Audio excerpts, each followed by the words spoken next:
மேவிபசேத்து வேதம் சொல்லுது, திரும்ப எனக்கு கிடைப்பதற்கு வாய்ப்பே இல்லைன்னு சொன்ன அந்த மேவிபசேத்துக்கு இப்ப ராஜாவுடைய அரண்மனையிலிருந்து ஒரு சட்டம் பிறப்பிக்கப்படுகிறது. உனக்கு எல்லாம் திரும்ப கிடைக்கிறது மட்டும் இல்ல, நீ ராஜ சமூகத்திலே நித்தமும் அப்பம் புசிப்பாய். ஹல்லேலூயா. நீங்க யாராவது இந்த சத்தத்தை கேட்கிறவங்க, நீங்க முடமாக்கப்பட்டவர்களா இருக்கலாம், உங்களுக்காக பேசுகிறதுக்கோ உங்களுக்காக அதை வாங்கி தருவதற்கோ யாருமே இல்லாத ஒரு சூழ்நிலை உண்டாயிருக்கலாம். ஆனா ராஜாவுடைய நினைவிற்கு ஆண்டவர் கொண்டு வந்தார்ல, ராஜாதி ராஜாவுடைய நினைவிற்கு நீங்க வருவீங்க. ஆமென். கர்த்தருடைய பிள்ளைகளே, இந்த சம்பவத்தை எனக்கு தியானித்து கொண்டிருக்கும் போது, ஏன் இப்படி ஆயிருச்சு, இவன் இழந்ததற்கு என்ன காரணம்? இந்த மேவிபசேத்துக்கு இவ்வளவு ஒரு ராஜா வீட்டு பிள்ளை, அவங்க அப்பா பெரிய ஆளு, அவங்க தாத்தா அந்த முழு இஸ்ரவேல் ஜனங்களுக்கு முதலாவதாக ராஜாவாக ஏற்படுத்தப்பட்டவர் தான் அவங்க தாத்தா. அவங்க தாத்தாவை பார்த்தா எல்லாரும் பயந்துக்குவாங்க, அவங்க தாத்தா பெரிய உயரம் உள்ளவர். ஸோ இவனுக்கு இந்த காரியத்தை எல்லாம் இவன் இழக்கிறதற்கு என்ன காரணம், ஏன் இவன் இழந்தான் அப்படின்னு வேதத்தில் வாசிக்கும் போது ஒரு 3 காரியத்தை சொல்லி உங்களுக்காக ஜெபிக்க போறேன். முதலாவதாக 9ஆம் அதிகாரம் 11வது வசனத்தை வாசிக்கலாம். சீபா ராஜாவை நோக்கி, ராஜாவாகிய என் ஆண்டவன் தமது அடியானுக்கு கட்டளை இட்டபடியெல்லாம் உமது அடியானாகிய நான் செய்வேன் என்றான். ராஜகுமாரரில் ஒருவனைப் போல மேவிபசேத் என் பந்தியிலே அசனம் பண்ணுவான் என்று ராஜா சொன்னான். நீங்க அதுக்கு முன்னாடி பாத்தீங்க அப்படின்னு சொன்னா 3வது வசனத்துக்கு வாங்க. 3வது வசனத்திற்கு, அப்பொழுது ராஜா, தேவன் நிமித்தம் நான் சவுலின் குடும்பத்தாருக்கு தயை செய்யும்படி அவன் வீட்டாரில் யாதொருவன் இன்னும் மீதியாய் இருக்கிறானா என்று கேட்டதற்கு சீபா ராஜாவை பார்த்து, இன்னும் யோனத்தானுக்கு 2 கால்களும் முடமான ஒரு குமாரன் இருக்கிறான் என்றான். கவனிங்க ஆண்டவருடைய பிள்ளைகளே, இந்த இடத்துல ராஜாவிட்ட கேட்கிறாரு, யாருப்பா இருக்கிறா? இந்த சவுலுடைய குடும்பத்தாருக்கு யாருக்காவது ஒருக்கிறதுக்கு தயை செய்யற மாதிரி யாராவது உயிரோட இருக்கிறாங்கன்னு பார்த்தா இந்த மேவிபசேத்து என்கிற ஒரு பையன் இருக்கிறான். ஆனா இந்த பையனை குறித்து சொல்லும் போது என்ன சொல்றாங்க அப்படின்னு சொன்னா, அவன் 2 கால்களும், சொல்லுங்களேன், 2 கால்களும் முடமான ஒருவன் இருக்கிறான். 2 கால்களும் முடமான ஒருவன் இருக்கிறான். அப்போ இந்த பையனுக்கு இந்த 2 கால்களும் முடமாகிறதற்கு என்ன காரணம்? யார் இப்படி என்ன செஞ்சா? அவன் பிறக்கும் போதே முடமா பிறந்தானா, இல்ல குடும்பத்தினுடைய சாபம் ஏதாவது அவன் தலை மேல இருந்துச்சா அப்படின்னு கேட்டா அதெல்லாம் ஒண்ணும் இல்லை. என்ன அப்படின்னு சொன்னா, இவனுடைய தாத்தாவும் இவனுடைய அப்பாவும் யுத்தம் பண்ணிட்டே இருக்கிறாங்க. யுத்தம் பண்ணிட்டே இருக்கும்போது அந்த யுத்தத்துல தோல்வி அடைஞ்சு தன்னுடைய தாத்தா செத்துட்டாரு, தன்னுடைய அப்பாவும் இறந்துட்டாங்க அப்படின்னு சொல்லி இப்போ இந்த ராஜ அரண்மனைக்கு ஒரு நியூஸ் வருது. இந்த மாதிரி யுத்தத்திற்கு போன சவுல் ராஜா செத்துட்டாரு, யோனத்தான் செத்துட்டான், பட்டயத்தாலே விழுந்துட்டாங்கன்னு சொன்ன உடனே இந்த பிள்ளை அப்ப எப்படி இருக்கு அப்படின்னு சொன்னா 5 வயசுல இருக்கிறாங்க. 5 வயது. இந்த மேவிபசேத்துக்கு 5 வயசு. தன்னுடைய அப்பா சாகும்போது, தன்னுடைய தாத்தா சாகும்போது இந்த பிள்ளைக்கு 5 வயசு. இந்த 5 வயசான இருக்கிற பிள்ளைய ஒரு அம்மா என்ன பண்ணுது அப்படின்னா, தாதி அப்படின்னா அந்த வீட்டில் வேலை செய்கிற ஒரு அம்மா, ராஜா அரண்மனையில் வேலை செய்கிற அம்மா, இந்த 5 வயசு குழந்தைய தூக்கிட்டு ஓடி வருது.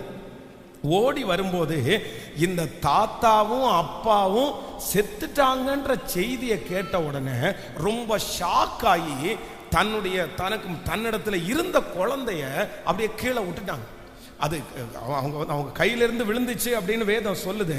அப்போ கீழே விழுந்தது, அதுக்கு மேலே இந்த அம்மா விழுந்துட்டாங்களா, இல்லை இது வேற குழிக்குள்ள ஏதாவது விழுந்துருச்சா என்னமோ தெரியல. 5 வயசு இந்த குழந்தைய அந்த வீட்டில் வேலை செய்கிற அந்த தாதி தூக்கிட்டு வரும்போது இந்த துக்க செய்தியை கேட்ட உடனே, இந்த ஷாக்கான ஒரு நியூஸை கேட்ட உடனே இந்த குழந்தைய கீழே விட்டு போடுறாங்க. இந்த குழந்தை கீழே விழுந்த உடனே இந்த 5 வயசு குழந்தைக்கு இந்த எலும்பெல்லாம் ரொம்ப பிஞ்சா தானே இருக்கும். அதனுடைய 2 காலுடைய எலும்புகளும் முறிஞ்சு அந்த இடத்துல அந்த குழந்தை என்ன ஆகுது அப்படின்னா முடமா மாறுது. ஒருவேளை தாத்தா நல்லா இருந்தா, அப்பா நல்லா இருந்தா, சொந்தக்காரங்க யாராவது இருந்தா அந்த பிள்ளை ஹாஸ்பிட்டலுக்கு கூட்டு போகலாம், அந்த பிள்ளைக்கு கட்டு போடலாம், அந்த பிள்ளையினுடைய காலை சரி பண்ணலாம். ஆனா இப்ப என்ன அப்படின்னு சொன்னா, அவனுடைய உடம்புல எல்லா அவயவங்களும் நல்லா இருக்குது. இவன் பிறந்ததிலிருந்து இந்த மாதிரி முடமா இருந்தா கூட பரவாயில்ல, இந்த பிள்ளை விளையாடி போய் ஒரு குழிக்குள்ள விழுந்து முடமானா கூட பரவாயில்ல. ஆனா யாரோ ஒருவர், தெரியாத ஒருவர், தன்னுடைய வீட்டில் இருக்கிற ஒருவர் ஒரு துக்க செய்தியை கேட்டு கீழே விட்டதுனால இவனுடைய 2 கால்களும் இப்ப முடமானது. ஆனா வேதம் சொல்லுது, அந்த மனுஷனுக்கு தான் ராஜ சமூகத்திலிருந்து கர்த்தர் தயையை கிடைக்க பண்ணினார். ஆண்டவருடைய பிள்ளையே, கர்த்தர் இன்னைக்கு வாக்கு கொடுக்கிறார், நீ சகலத்தையும் திருப்பி கொள்ளுவாய், சகலத்தையும் திருப்பி கொள்ளுவாய். இந்த மேவிபோசேத்துக்கு சகலத்தையும் திருப்பி கொள்வதற்கு அவன் இழந்தது யாரால அப்படின்னா, அவனால இழக்கல்ல, அவன் சாப்பிட்டதுனால இழக்கல்ல, இல்ல அவன் போய் செலவு பண்ணதுனால இழக்கல்ல, இல்ல அவனுடைய குடும்பத்திற்காக இழக்கல்ல. யாரோ ஒருத்தருடைய அஜாக்கிரதை, யாரோ ஒருத்தருடைய அந்த காப்பாற்றக்கூடிய தன்மை இல்லாததுனால, யாரோ ஒருத்தருடைய விளைவினால இந்த மனுஷன் முடமாக்கப்பட்டான். இன்றைக்கு இந்த சத்தத்தை கேட்கிற யாரோ ஒருத்தர் ஒருவேளை சொல்லலாம், பாஸ்டர், என்னுடைய பணத்தை நான் இழந்ததற்கு நான் காரணம் கிடையாது, நான் காரணம் கிடையாது, என்னுடைய வியாதி தான் அதற்கு காரணம். இல்லைன்னா யாரோ ஒரு நபரை நீங்க சுட்டி காட்டி சொல்லலாம், இவன் தான் என்ன இந்த மாதிரி பிரச்சனையில கொண்டு போய் விட்டான், இவனால தான் நான் இதை இழந்தேன், நான் சாப்பிட்டான்னா கூட பரவாயில்ல, நான் ஏதாவது எடுத்தேன்னா கூட பரவாயில்ல. அப்படி எதுவுமே இல்லை. நான் இழக்கிறதுக்கு யாரோ ஒருத்தர் காரணம், யாரோ ஒருத்தர் காரணம். யாரோ ஒருத்தர் என்னை தப்பா கைட் பண்ணிட்டாங்க, யாரோ ஒருத்தர் என்னை ஏமாத்திட்டாங்க. நான் இன்னைக்கு நடுத்தெருவில் நிற்கிறேன், நான் ஏமாந்து போய் நிற்கிறேன். அந்த மனுஷனுடைய வார்த்தையை கேட்டதுனால ஏமாந்து போய் நிற்கிறேன். இன்னைக்கு நான் இழந்ததெல்லாம் எனக்காக நான் இழக்கல பாஸ்டர், நானா இழக்கல பாஸ்டர், இன்னொரு நபர் மூலமாய் நீங்கள் இழந்திருக்கலாம். ஆனால் கர்த்தர் வாக்கு கொடுக்கிறார், இந்த மேவிபோசேத்துக்கு யாரோ ஒருத்தர் தன்னுடைய வாழ்க்கையில இழப்பதற்கு காரணமானார்கள். ஆனால் ராஜா அரண்மனையிலிருந்து நீ இழந்ததை உனக்கு திரும்ப கொடுப்பேன், நித்தம் என் அரண்மனையிலே நீ அப்பம் புசிப்பாய் என்று சொன்ன அந்த வார்த்தையின்படி கர்த்தர் என்று வாக்கு கொடுக்கிறார். யாரோ ஒரு மனிதர்கள் மூலமாய் இழந்ததை கர்த்தர் திரும்ப தருவார். நல்ல கரங்களை முழு பலத்தோட தட்டி, முழு பலத்தோட கரங்களை தட்டி, நீ இழந்ததை உனக்கு நான் திரும்ப தருவேன், திரும்ப தருவேன். ஓ, யாரோ ஒரு மனிதர்கள் மூலமாய் நீ இழந்ததை திரும்ப தருவேன். நல்ல கரங்களை தட்டி, நான் நம்புற ஆண்டவரே, நான் நம்புற ஆண்டவரே, கர்த்தர் நன்மை செய்யும்படியாய் கர்த்தர் தேடுகிறார், நன்மை செய்யும்படியாய் தேடுகிறார். ஹல்லேலூயா, ஹல்லேலூயா, ஆமென். மனிதர்களுடைய சூழ்ச்சியினாலே இழந்ததை கர்த்தர் திரும்ப தருவார். மனிதருடைய ஞான குறைவினாலே இழந்ததை கர்த்தர் திரும்ப தருவார். சகலத்தையும் நீ திருப்பி கொள்ளுவாய்.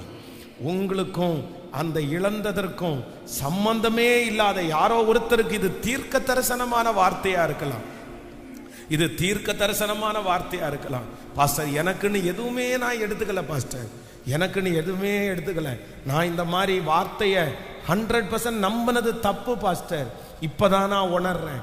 அவன் இப்படி எனக்கு துரோகம் பண்ணுவான்னு நான் நினைக்கல, இந்த மாதிரி செய்வாங்கன்னு தெரிஞ்சிருந்தா நான் கண்டிப்பா நான் போயிருக்க மாட்டேன்.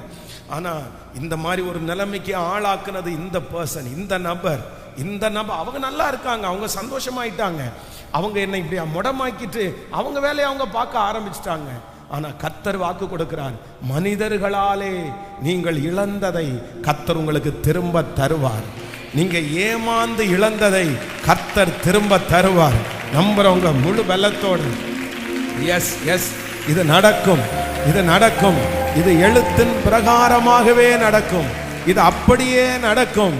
ஹல்லேலூயா, thank you Jesus. என் பிள்ளை ரொம்ப நல்ல பிள்ளை தான் பாஸ்டர், என் மக நல்ல மகா, என் மக நல்ல மக.